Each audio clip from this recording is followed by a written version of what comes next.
Okay, we are live and it is another Monday, the last of July 2021. And my name is Sebastian Segawa Ivan Sebastian.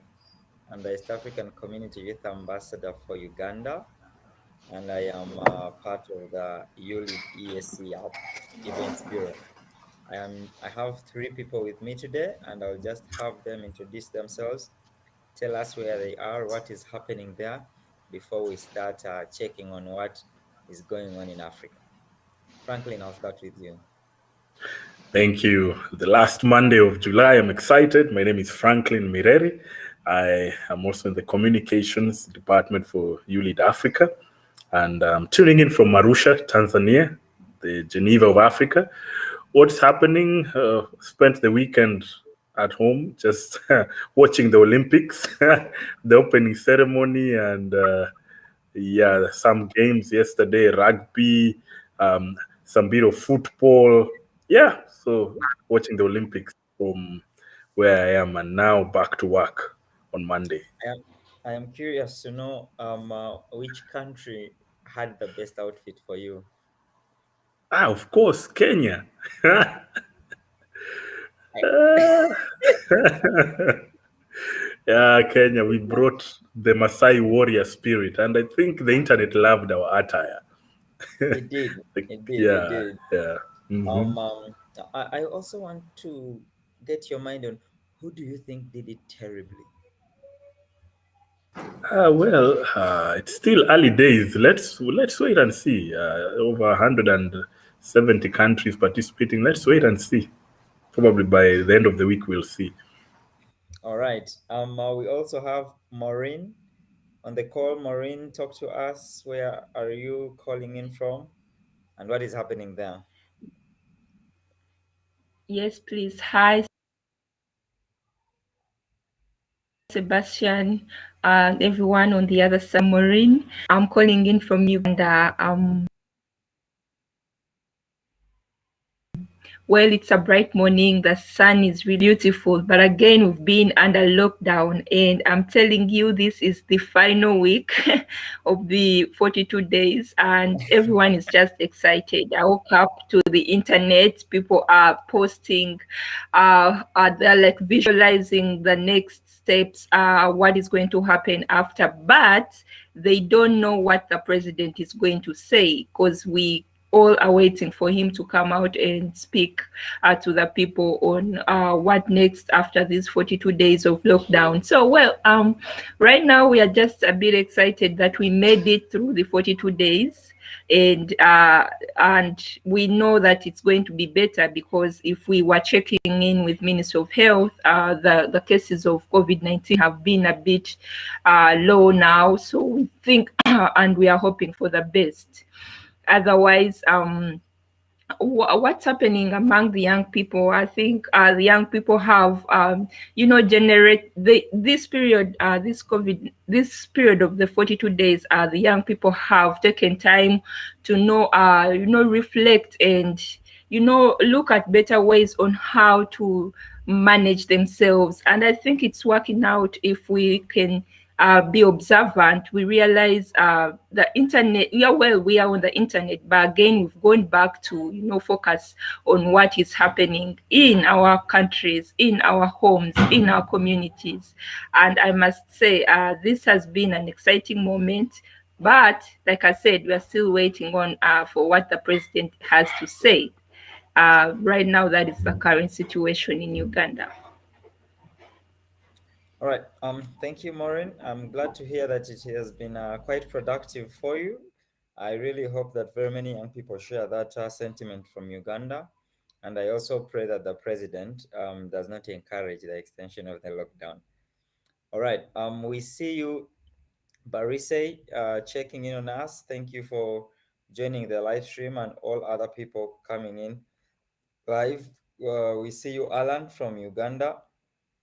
We heard that today the close to the whole of Uganda is online, trying to preempt the president's decision on the lockdown. But anyway, fast forward, let us check what is happening across Africa. Franklin, have you heard what is happening in Tunisia? And for those that do not know Tunisia very well, I just want to give you, to probably jog your memory. Tunisia in 2011 conducted the sole successful Arab Spring, and it has an interesting constitution too.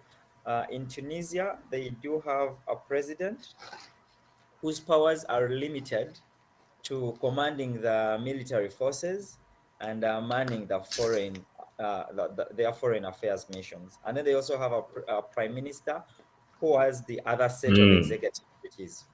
And in the wake of yesterday, we had massive protests coming out of there. And these protests, interestingly, were not political.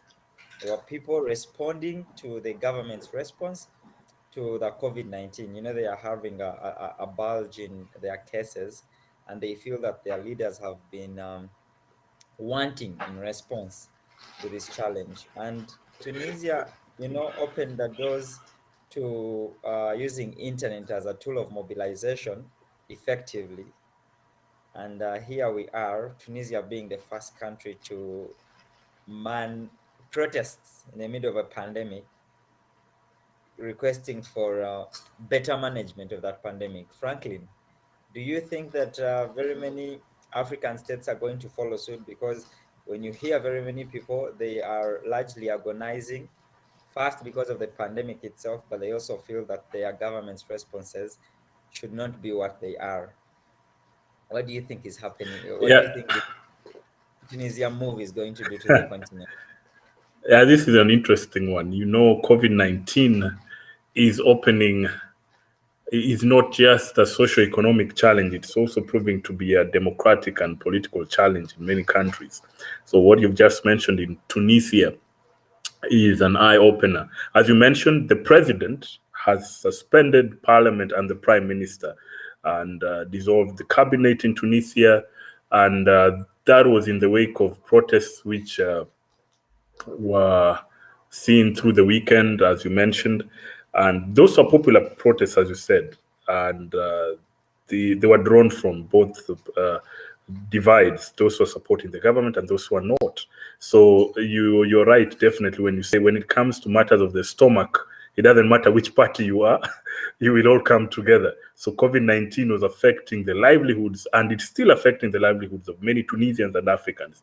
So what we definitely do not know is to what extent African leaders are going to use COVID-19 to, one, curtail the rights to peaceful assembly, curtail the rights to universal suffrage. That means having peaceful elections. For example, even like Kenya, I know for a fact that has been touting one of the rulings from the African Court of Human and People's Rights, which has sort of given the leeway for governments to either postpone or mitigate elections in the wake of COVID-19. So many players are saying, hey, that ruling by the African Court of Human and People's Rights has given African countries the leeway, specifically the leaders, to say, hey, wait, we can't have an election in 2021 or 2020 because of COVID. Let's postpone it. So yeah, that is something that we definitely hope that will not be used negatively. But as, for example, schools have been running with COVID-19. So we definitely feel that the leaders should not use that as an excuse, but should plan with that in mind and say, okay, we have an election coming in August as per the Constitution. How best do we have an election that is COVID friendly in terms of keeping all the protocols, but then is also free, verifiable, fair, and just? So those are the questions we have to look at. Yes, I agree with you, Franklin. I think it is important for African leaders to actually get a solution on how we can coexist with this COVID-19 and not always using it as a means to achieve their end. In most cases, their end has not proven very friendly or even in the interest of the populace. And Barise, we see you. You're from Mogadishu. You're tuning in from Somalia, Mogadishu. We want to know what is happening there, what conversations are happening on that side. But fast forward, Maureen, are you still with us?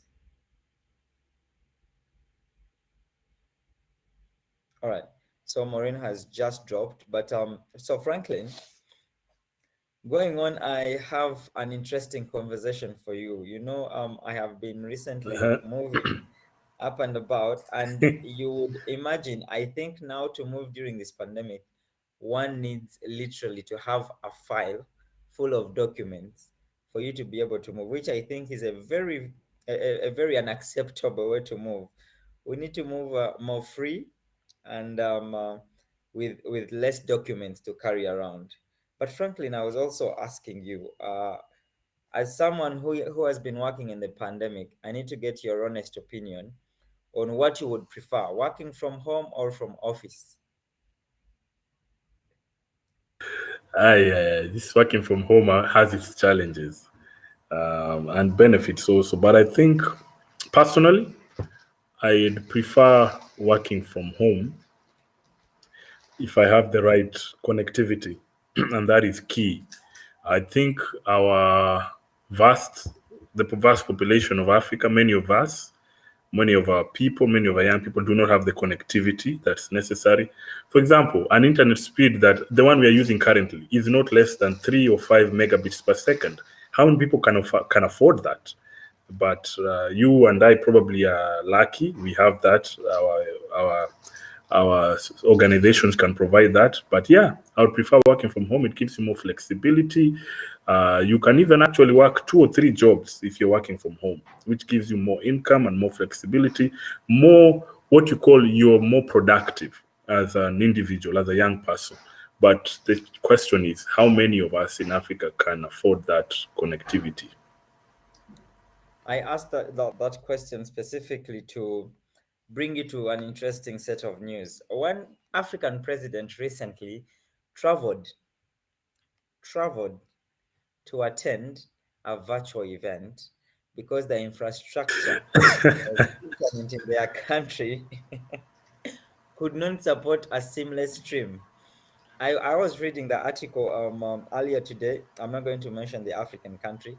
If any of you out there knows that country, you're welcome to comment on it.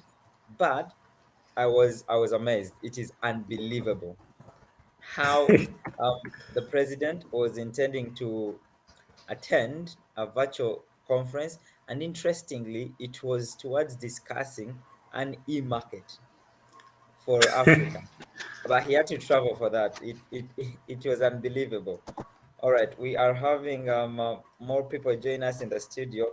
Kamala, no, come on, show us the video. We see, are you jogging this Monday morning? Are you on a bike? Kamala.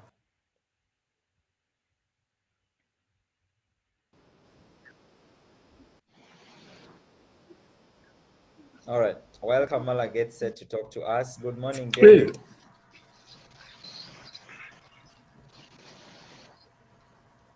David, can you hear us? Good morning, Rhoda. How are you and where are you tuning in from and what is happening there? Um, um, I'm fine. I'm tuning in from Kampala, Uganda. And Okay. yeah, nothing much is happening here other than the Olympics. And yeah. Okay. It Everyone is is very excited. Yes. okay. It is not every day that I hear very many people interested in the Olympics, mostly of the female gender. it is exciting to know I'm, that. I'm interested. I love Olympics. I always look forward to it. Okay, okay. Yeah, So because it's so away interesting. away from what is happening from Uganda, uh, I want us to go down south now. David, for the people following us, we have a few people joining us in studio. Kamala, David Emerald from the uh, Hustlers. The Hustlers have been with us for the past couple of weeks, couple of days, I mean, in preparation for the AFCFTA fireside chats. That, by the way, Franklin, are still catching fire, even close to a week after they were done. Thank you, Rhoda, for gracing us with now Yeah. your visuals. Thank you too. It is exciting to see you. More people commenting. I just want to read a few comments. We have from DRC, we have Aganze Juste. Juste, I have been looking for someone from DRC, a young person, to just check on their excitement on joining the East African community as part of the countries of that regional economic community. If you are open to commenting, tell us how you feel about that move for DRC to join the ESC. Okay, so Maureen is back with us. She had dropped, but Franklin, a few days back, we had colleagues from Eswatini requesting that we have one of them to be part of this show so that they can share with the young people of Africa what is happening down south in the Kingdom of Eswatini. Yes, and I thought it's a good place for us to start our conversation on whether Yep. we should on whether we should have monarchs in a world that is this progressive. But even then, to what extent is the youthful participation in such an encounter? Unfortunately, today we could not have the two colleagues from Eswatini, and we shall most definitely have them within the week. Franklin, also today we have an announcement to make. When we were starting this youth pulse check-in, we had agreed it will be something we do 2 days a week. Yeah. But the young people of Africa said we are not having any of that. We have Yep. been having massive requests of people wanting us to check in every day, because they say there is something happening somewhere every day, and we are now the link for them to know what is happening where they are not. Mostly Yep. for those that are not following in live, maybe on the Twitter and trends on other social media platforms. So Juste tells us from the question I asked him earlier on their excitement to join the ESC as the DRC. We are very excited joining this community. We are ready to enjoy new opportunities and make the opportunity great again. Franklin, an interesting fact about DRC, they command a whooping a little over 100 million citizens. So if they join the ESC, they would be the country with the biggest population, which Yeah. again will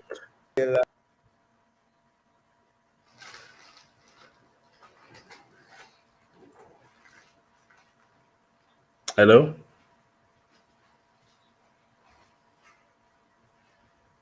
Hello.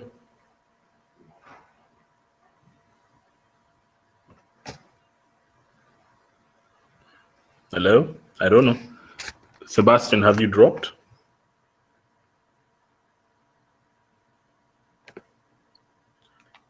Hello, Sebastian.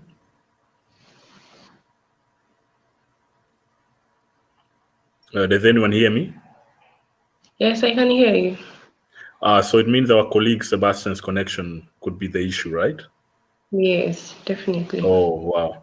Okay, so let's continue the conversation, I think, as we wait for Sebastian to come in. Maureen, is that you on the line? Is that your voice? Who's speaking? This is Rhoda. Yes, Rhoda, sorry.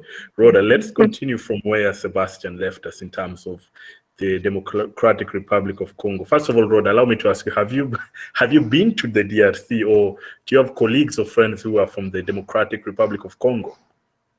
To start with, I've never been to DRC, but I have friends who are from DRC. Okay. Yeah. Wonderful. I've just been doing some reading on the Democratic Republic of Congo, and an interesting fact that it actually has one of the most, in terms of the hydroelectric capacity, one of the largest dams being built, or at least the efforts to build it, that could provide electricity for actually the entire Southern Africa once it's completed. So it's a country with huge resources. Yeah, huge resources. Yeah, it's called the Grand Inga Dam. Yeah. So let us continue with our show as we even try to bring it to what my brother, colleague Ivan Sebastian was discussing. So the question we want to ask is, we know that there are regional integration efforts from the East African community to SADC. Rhoda, allow me to put you on the spot because you're the one on the show here with me as we wait even for Sebastian. Have you ever participated directly in any East African community activity? Because I presume that is the regional economic community in your jurisdiction. Have you ever? Rhoda? Hello? Colleagues, we seem to have lost Rhoda, and also seems we have also lost Sebastian. But let's keep your feedback coming in. I see my colleague and friend who is living, Aganze Chipembe Juste. You say that you're from Eastern DRC, living in Bukavu. Yes, and you're excited to join this community, and you're ready to enjoy new opportunities and make the community great again. Awesome. That is Aganze Chipembe Juste from the Democratic Republic of Congo. Emulot David, of course, you say daily check-ins are great. You're tuning in from Kampala, Uganda. We also have Bagaure, of course, from Somalia. So, ladies and gentlemen, we have had a check-in where we just wanted to know how your weekend was. We wanted to know also how your week is from wherever you are. It's unfortunate that my colleagues, I think connectivity issues are an issue. My colleagues, Rhoda and Sebastian, have had to drop. But allow us to check in again tomorrow. Tomorrow, same time, 11 a.m. East African time, 10 a.m. Rwanda, Burundi time, 9 a.m. from Nigeria, and then, of course, 8 a.m. on the west coast of Africa, UTC time, GMT time. Same time tomorrow. Looking forward to seeing and hearing from you, from us here in studio. Bye-bye.